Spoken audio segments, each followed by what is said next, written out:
هذه الشيلة إهداء من يزن المنتصر وإخوانه مجاهد وزيد وهيثم لخالهم ووالدهم الغالي السيد موفق محمد أحمد وجيه الدين. أداء الفهد اليماني أشرف الشجاع. شاشة هاجس للقوافي طناخة وامتثال والزهامة لبيك حرفي لشعورك عافية وانسجاه من عذب صواغها صف الزلال هاجسي لا شاشة روض لكم من قافية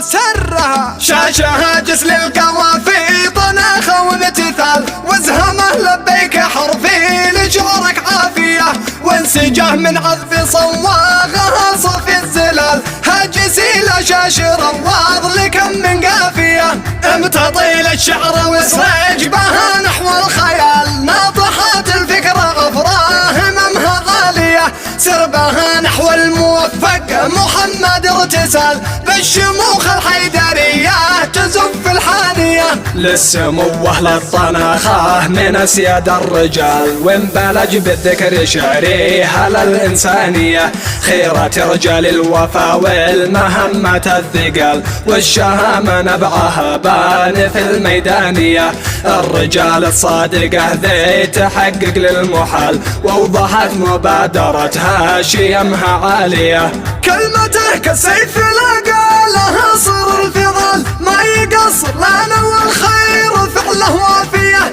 نشهد انه بالوفا شامخ شموخ الجبال والبسالة طبع له في صفاته مالية والبسالة طبع له في صفاته مالية انت يا السيد موفق على درب المنال نضرب الامثال بغف الزمن ونواليه يا السنة في الحيدية الجيد يا خير المثال بالمواقف قدها كبرها والنامية يا سلاحي والغضنفر وربحي والنبال يا سلالة من رحيق العقول الزاهية شاشة هاجس للقوافي طناخة وامتثال وازهمه لبيك حرفي لشعورك عافية وانسجاه من عذب صواغها صف الزلال هاجسي لا شاش روض لكم من قافية امتطيل الشعر واسرج بها نحو الخيال ناطحات الفكرة غفراه هممها عالية